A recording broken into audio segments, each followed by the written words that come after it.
Oiê, sejam muito bem-vindos a mais um vídeo do canal. E hoje o vídeo é especialmente para as mulheres que estão esperando no Senhor, esperando um casamento, a construção de uma família, um lar saudável à luz da Bíblia. E eu já quero começar com uma frase para você, mulher virtuosa que está esperando em Deus. A mulher que está esperando em Deus, ela precisa primeiramente começar entregando o coração dela para Deus, para que ele possa curar todas as feridas, remover os traumas causados por dores passadas e anular todo o decreto que nos impede de avançar na área sentimental. Então, vamos partir do princípio de que Deus, ele ama a união do homem e da mulher em matrimônio. Deus ama casamentos. E a prova disso tá lá em Gênesis 2:24. Por essa razão, o homem deixará pai e mãe e se unirá à sua mulher, e eles se tornarão uma só carne. Então a gente já começa partindo desse ponto. Deus, ele ama casamentos, ele ama a união matrimonial do homem e da mulher. Então, se você não foi chamada e separada para o celibato e arde no seu coração esse desejo de casar e construir uma família que honre a Deus, saiba que Jesus, ele vai te abençoar com o desejo do seu coração. Mas a gente precisa entender que não é no nosso tempo. Quando Jesus conseguir enxergar e você tá pronta para essa bênção chamada casamento, aí sim que a coisa vai acontecer. Mas antes disso, é o preparo. Então, eu quero te dar hoje aqui 5 dicas para esse tempo de espera, que inclusive tem me ajudado muito durante esse período e por isso eu quero compartilhar com vocês. Então vamos lá, primeira dica: consagre o seu coração ao Senhor. E não só o seu coração, mas também a sua alma, o seu espírito, o seu corpo, que é templo do Espírito Santo, os seus desejos, as suas vontades. Porque o seu marido, antes de te admirar fisicamente por quem você é, ele precisa enxergar a luz de Cristo resplandecendo em você. Então, o que você precisa fazer? Você precisa se desenvolver espiritualmente, profissionalmente, emocionalmente, fisicamente, intelectualmente. E eu já vou dar algumas dicas também para vocês entenderem melhor. Se desenvolver espiritualmente, ficar cada dia mais próxima de Deus, ser mais sensível à voz do seu Pai, do seu Criador. Porque quando os ruídos do mundo vierem na sua mente, você já vai estar preparado, vai estar com o capacete da salvação ali pronto e vai saber que aquilo não é de Deus para você. Você vai saber discernir a voz de Deus e os ruídos do mundo. Então, quanto mais próxima de Deus a gente tá, menos tem a possibilidade das tentações do mundo roubarem aquilo que Deus tem preparado para nós. Se desenvolva emocionalmente. Desenvolva o seu emocional durante esse período. E esse ponto é muito importante para que a gente não permita que a nossa carência, as nossas dores, os nossos traumas sejam tão fortes a ponto de assustar ou afastar qualquer pessoa que tente se aproximar da gente, né? No caso, o seu futuro marido. Porque você tem que ter uma coisa na sua mente: o seu marido não é responsável por satisfazer plenamente todas as suas necessidades. O único capaz de fazer isso é Deus. Se desenvolva profissionalmente, vai estudar, vai fazer curso, vai aprender outro idioma, ver como tá o mercado financeiro, caso você seja uma mulher que ainda mora com seus pais, para que você não dependa a vida toda dos seus pais. Caso você já seja uma mulher que mora sozinha ou com alguém, mas tenha sua dependência financeira, se desenvolva mais, para que você não dependa do outro para conseguir comprar alguma coisa, para conseguir ter algo. Se desenvolva fisicamente. Gente, o nosso corpo é templo do Espírito Santo. Então a gente não pode negligenciar essa parte do autocuidado com o corpo. Então cuida com o que você come, seja ativa, pratique exercícios. Não precisa exatamente fazer musculação. Por exemplo, eu faço musculação porque eu gosto, mas você pode fazer uma corrida, uma luta, enfim, tem várias possibilidades de exercícios que você pode fazer para que o seu corpo não fique parado e não fique sedentário. Se desenvolva intelectualmente. Eu vi uma vez no podcast uma pastora falando sobre isso, sobre a gente aprender mais, saber pelo menos o que tá acontecendo no nosso país. Porque não adianta nada só um rostinho bonito se você não tem um assunto para conversar, se você não consegue construir um diálogo, uma conversa legal e saudável. Seja uma mulher interessante no que você fala. Aí você pode estar falando: ai, Cela, tá bom, mas é muita coisa, muita exigência também. Mas lá em Provérbios 31, a palavra de Deus nos ensina que a mulher virtuosa, ela trabalha, ela é uma mulher que acorda cedo, ela é uma mulher inteligente, então, consequentemente, ela é uma mulher ativa, ela é uma mulher que tá ali sempre procurando se desenvolver. E a nossa base é essa, Provérbios 31, a mulher virtuosa. Ela só faz o bem e nunca o mal, todos os dias da sua vida. Escolhe a lã e o linho e com prazer trabalha com as mãos. Com os navios mercantes, ela traz de longe as suas provisões. Antes de clarear o dia, ela se levanta, prepara comida para todos os de casa e dá a tarefa às suas servas. Ela avalia um campo e o compra. Com o que ganha, planta uma vinha. Entrega-se com vontade ao seu trabalho. Seus braços são fortes e vigorosos. Administra bem o seu comércio lucrativo e a sua lâmpada fica acesa durante a noite. Nas mãos, segura o fuso e com os dedos pega a roca. Acolhe os necessitados e estende as suas mãos aos pobres. Não teme por seus familiares quando chega a neve, pois todos eles vestem agasalhos. Faz coberta para sua cama e veste-se de linho fino e de púrpura. Então aqui a Bíblia é clara de que a mulher virtuosa, ela cuida do corpo, ela cuida da mente, ela é uma mulher inteligente e ela trabalha. Então ela se move ali, ela faz acontecer. Então a gente precisa pegar como exemplo essa mulher aqui de Provérbios 31. Mas algo importante também pra gente destacar é que você não tem que fazer tudo isso só por um marido, esperando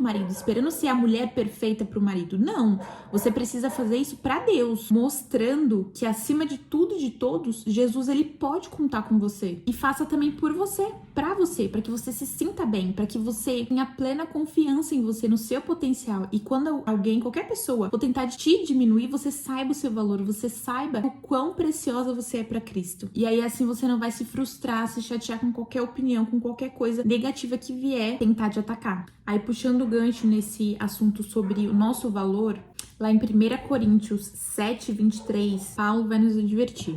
Vocês foram comprados por alto preço. Não se tornem escravos de homens. Gente, essa parte aqui, só esse versículo, já é um grande impulsionamento pra gente não ficar à mercê da opinião alheia, principalmente quando for negativa. Então não seja escrava de pessoas, não seja dependente da aprovação alheia e também não seja dependente da companhia de ninguém. Uma amiga minha me falava uma frase e é muito real, eu levo pra vida. Quem não tem é porque não te merece.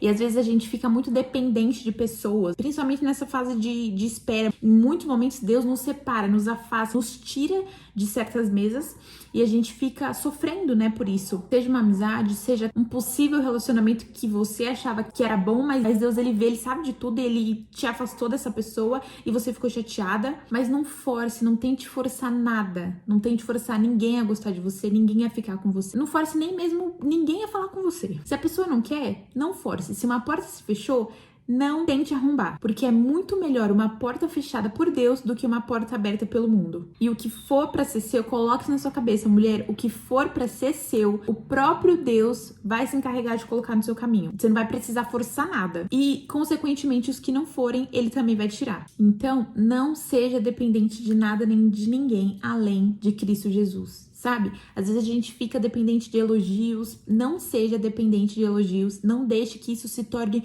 um vício na sua vida. Fuja das tentações da sua carne. Aprenda a controlar os seus desejos e sentimentos. Porque assim é muito mais difícil de você cair em tentação e pecar. Falar que é fácil? Não é fácil. Principalmente para quem já veio de uma vida de pecados no passado e agora tem uma nova vida em Cristo Jesus. Mas quando a gente entrega a nossa vida nas mãos do Senhor, Ele nos sustenta, Ele nos supre, nos fortalece e nos dá escape para as tentações que vierem. Então ore sempre para Deus, peça para Ele te sustentar, para Ele te livrar das tentações, para Ele te fortalecer. Às vezes Ele pode até não te livrar, mas Ele vai te dar sabedoria para você sair daquela situação. Peça para Deus guardar o seu coração e a sua mente e te livrar de pensamentos impuros que podem te facilitar a pecar. Nesse período também é muito importante a gente orar e clamar para Deus nos livrar de pensamentos impuros, de sonhos e desejos pecaminosos. Consagre o seu coração ao Senhor. Eu já falei isso no começo, mas eu quero frisar aqui com mais detalhes. Você precisa sempre lembrar que você é uma preciosidade para Deus. Você é filha amada. Então, não aceita qualquer coisa por carência. Mulher, por favor, se preserve, se resguarde. E aqui vai algumas diquinhas importantes que eu pratico na minha vida e me ajudaram bastante. Começa fazendo a limpa nas suas redes sociais. Para de ficar seguindo qualquer homem. Para de seguir homem. homens que, tipo, ai, vou seguir porque eu acho bonito, ai, vou seguir porque é solteiro. De ficar comentando foto, de ficar reagindo a stories,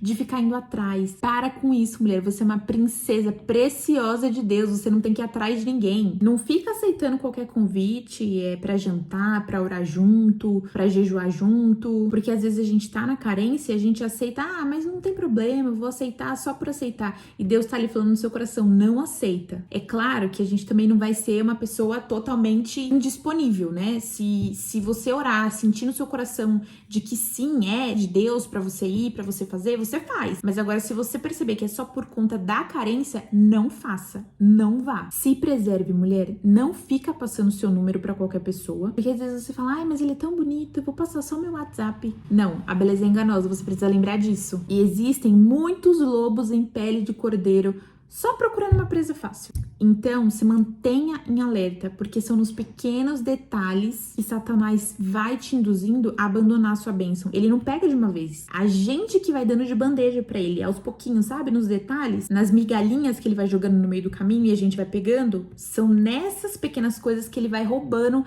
a bênção que Deus tem preparado pra nós. Cuidado também no seu falar. Presta bem atenção no que você fala. Saia de rodinha de conversa promíscua, de conversa que não te agrega em nada, de conversa banais, sabe? De que você vê assim, se fala, poxa, não devia estar aqui, mas vou continuar porque, né? Pra fazer a social, a carência entra aí também. Reconheça e exerça o seu valor, pra que o homem que quiser te conquistar, ele primeiro te respeite, te admire e te valorize. Porque eu acho que essas são as coisas principais em qualquer relação, seja de amizade, de namoro, enfim. Admiração, a pessoa te valorizar, te respeitar. Depois vem o amor, vem a paixão, mas essas coisas são essenciais e a pessoa vê que você resplandece a luz de Cristo. Quarta dica, aprenda a entregar o controle da sua vida nas mãos de Deus. Eu vou compartilhar com vocês algo que eu aprendi recentemente através de uma pregação e Deus falou muito ao meu coração. Na parábola das 10 virgens, em Mateus 25:5, fala, né, conta a história de 10 virgens que aguardavam pelo seu noivo. 5 insensatas e 5 prudentes. A maioria das pessoas já conhecem bem essa parábola. Vou fazer um breve resumo. 5 dessas virgens eram insensatas e levaram as candeias, né, posto de iluminação. Então elas levaram a candeia, mas não levaram o óleo, que o óleo fazia a chama do fogo ficar acesa. Só que na Bíblia não fala se elas esqueceram de levar ou se simplesmente elas não se programaram para levar o óleo. De qualquer forma, mostra claramente que essas 5 não estavam preparadas. Já as outras 5 virgens prudentes, elas estavam tanto com a candeia quanto com óleo. Então elas estavam preparadas para receber o noivo. Porém, teve um imprevisto. O noivo atrasou. E, gente, imprevistos acontecem, né? O noivo atrasou e elas caíram no sono. Só que assim, não foram só as insensatas que caíram no sono. Todas as 10 virgens caíram no sono. Até porque o sono e o cansaço, eles são agentes físicos do nosso corpo humano. A gente é ser humano, então a gente fica com sono, a gente fica cansada, principalmente quando a gente espera muito tempo por algo. Então são coisas que a gente não pode controlar, estão fora do nosso controle. Porque você pode ver, quando você tá cansada, até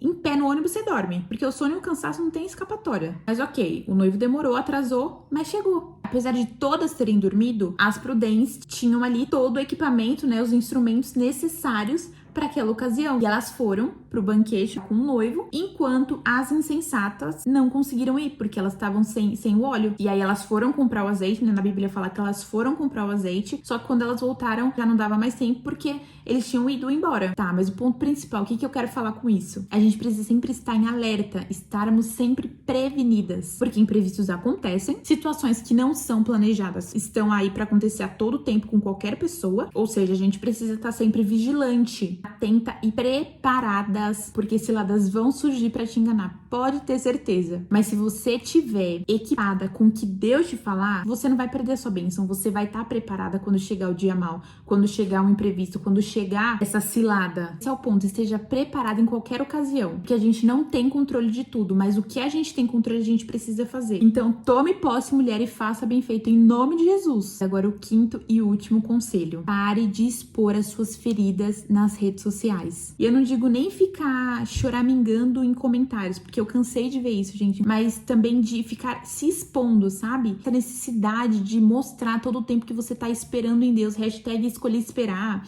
Seus stories do Instagram é só vídeo de casal e você falando, ai, quando meu momento chegar, e carinha de choro. É claro que assim, não tem problema você compartilhar coisas pontuais, mas você fazer disso a sua rotina diariamente, não, sabe? Porque ninguém precisa saber que você tá sofrendo, ninguém precisa saber que você tá no processo de espera e tá difícil, porque é difícil realmente, mas conte as suas dores apenas pra Cristo, porque Ele é o único que pode suprir as suas necessidades. A única coisa que a pessoa pode te falar é te dar um conselho, falar, fica firme, mas nessa caminhada, nesse processo, é só você e Deus. Aproveite esse momento de processo de espera pra ajudar outras pessoas também. E não pra ficar cutucando ainda mais a ferida. Eu cansei de ver vídeos, principalmente na rede vizinha, vídeo das pessoas falando que esperou e recebeu a bênção em Deus. Aí eu ia ver os comentários, as pessoas só falando assim, ai, eu desisti de esperar, Deus me esqueceu, eu já tô há 5 anos esperando, eu tenho 40 anos e não achei ninguém ainda. Isso não funciona pra todo mundo. Gente, mulheres de Deus, não sejam esse tipo de pessoa, porque aquilo que você profetiza é aquilo que você vai viver. Eu sei que não é fácil, não é um processo tranquilo de se passar, é difícil, é doloroso, mas o único que tem o poder pra curar suas dores e te sustentar nesse período é Jesus Cristo. Não adianta você ficar expondo as suas feridas nas redes sociais ou, enfim, em rodas de conversa de amigos, porque isso só vai piorar a sua situação. Ninguém vai poder te ajudar internamente com isso, só Deus. Então, abra o seu coração pra Deus. Fala com Ele, conversa com Ele intimamente ali, abre o seu coração mesmo, expõe as suas dores pra Ele, fala o quão difícil tá sendo pra você, fala as áreas que você tá tendo mais dificuldade de enfrentar e pede ajuda pra Ele, porque só Ele vai poder te ajudar. E nesse momento, por mais difícil que seja, se esforce pra ter atitudes positivas. Pegue esse processo como um presente e aprenda a cada detalhe. Ore e peça pra Deus, eu quero aprender a cada dia o que o Senhor tem pra me ensinar. Então, toda vez que você estiver desanimada, estiver ansiosa, estiver angustiada, estiver triste, lembra que você é a resposta da oração de alguém. E por mais que a sua mente tenha muitos pensamentos negativos, muitos pensamentos que tendem a te levar pro desânimo, mostre pra você mesma que os seus pensamentos não te dominam. Clame a Deus e comece a mudar esse cenário a partir de hoje através da sua boca. Comece a falar palavras de bênçãos, comece a profetizar sobre a sua vida, sobre o seu casamento, sobre os seus sentimentos. Tira print do casamento que você quer e comece a profetizar: meu casamento vai ser assim em nome de Jesus. Pega a cor do vestido, a paleta de cores que você quer no seu casamento, o lugar que você quer. Comece a trazer para a realidade aquilo que Deus já colocou no seu coração. Comece a se mover em ato profético. Fala, verbaliza, para que a sua mente entenda que acima dos seus pensamentos negativos, você tem uma palavra poderosa sobre a sua vida. Porque a fé é isso, é a certeza daquilo que a gente não vê, mas crê. E sem fé é impossível agradar a Deus. E nunca se esqueça que o processo te alinha. E eu ouvi uma frase esses dias que me impactou bastante. A prova não vem para expor o pior de você, mas para expor o melhor que você aprendeu durante o processo. E aí, para encerrar, eu quero te falar uma coisa. Casamento é ótimo, é uma bênção, mas não é para qualquer um. E Deus, ele não entrega grandes coisas em mãos pequenas. Um pai responsável e que ama o seu filho, ele nunca vai entregar algo grande, uma missão grande nas mãos de uma criança que não tem estrutura para aquilo. A gente é forjada no deserto para que quando a gente receber a nossa bênção, não seja motivo da nossa destruição e nem a de outras pessoas. Aí você se pergunta, tá, mas por que tem muitos casamentos falidos, muitos divórcios, muitos casamentos infelizes? Eu acredito que seja por falta de obediência a Deus, pelo desalinhamento da vontade de Deus e por fazer algo que a pessoa quer, mesmo quando Deus fala que não. E é aquela frase que é muito verdade: quem não respeita processo não vive propósito. Então, mulher, se você deseja viver um casamento pleno, abençoado, ter uma família saudável e próspera em Cristo Jesus, você precisa aceitar o processo de lapidação. Você precisa ser obediente no que Deus te pedir e precisa estar alinhada com a vontade do Pai. E precisa também abrir mão do direito de entender e simplesmente seguir a direção que Ele tá falando, porque muitas vezes a gente não vai entender, mas a gente precisa caminhar pela fé, tendo a plena certeza de que o caminho que Deus tá falando pra gente seguir é o melhor pra nossa vida. E nesse processo, processo, nessa caminhada de esperar em Deus pelo seu marido, vai ter choro, vai ter renúncia e muita renúncia, porque santidade, ela requer renúncia. Vai ter ciclos que vão se encerrar, amizades que você pensava que nunca ia te deixar, te deixando, vai ter carência, mas é através desse período de provação que você mesma vai enxergar se você cresceu, se você amadureceu como mulher e se você tá pronta e preparada para receber não apenas um marido, mas um ministério chamado casamento. E nunca se esqueça de que o seu casamento é para honrar e glorificar o nome do Senhor. E um detalhe importante que eu quero te lembrar: não importa o seu passado, o quão pecaminoso foi, o quanto você já sofreu no passado, a partir do momento que você entrega a sua vida para Deus, você faz uma aliança com Deus, todos os seus pecados são perdoados, jogados no mar do esquecimento. É claro que ficam cicatrizes, mas nesse processo de espera, Deus ele vai curando as feridas, as cicatrizes ficam, claro, pra gente lembrar de onde a gente veio, mas não mais com culpa e vergonha, mas sim com o propósito de edificar a vida de outras pessoas. Então, não se diminua por você já ter vindo de outros relacionamentos, por às vezes você já ter filhos, por você muitas vezes já ser avançado em idade. Não perca a esperança, não pense que a bênção do Senhor é só para pessoas específicas, não, é para todo aquele que entregar o coração, são para ele renunciar à vida de pecados. Então não se sinta diminuída por isso, porque eu sei que tem muitos exemplos de mulheres que estão esperando em Deus, que vão ter o primeiro marido, gente que nunca nem beijou na boca. Você aí pensa, nossa, mas eu já fiz tanta coisa, mas Deus tá te chamando pelo nome, falando você é preciosa, e Deus tem algo lindo preparado para você também. Quando a sua vitória chegar, você vai precisar contar o seu testemunho, e as pessoas elas vão querer saber o processo, como que você conseguiu resistir às tentações, como que você passou pelo nível de carência, como que você conseguiu fazer cada coisa até chegar na sua bênção, porque as pessoas elas querem saber o secreto, o processo que te fez chegar até aquele lugar, porque aquilo elas vão ver ali um casamento saudável, um casamento feliz, um casamento pleno que reflete a glória de Deus, mas elas vão querer saber como que você conseguiu isso, o tempo de oração, o joelho no chão, quantas madrugadas chorando, quantos dias ali acordando de madrugada e fazendo oração pro seu marido, que muitas vezes você nem conhecia, nem sabia quem era, não sabia nem a cor do olho, mas tinha plena convicção de que Deus ia fazer. Então é isso que as pessoas vão querer saber, como você conseguiu ser uma mulher sábia e obediente, mesmo em meio às tantas tentações que a gente vive no mundo de hoje. Eu espero que esse vídeo tenha edificado a sua vida. Se você ficou até o final e é uma mulher que tá esperando em Deus, eu quero te encorajar a não desistir, a permanecer firme, mesmo que você não veja, mesmo que você não sinta, mesmo que você não ouça, permaneça firme, siga com a plena convicção de que Deus tem algo preparado pra você e confia pelo que Deus fala internamente no seu coração. Eu espero que edifique muito a vida de cada mulher que assistir esse vídeo. Um super beijo e até o próximo vídeo.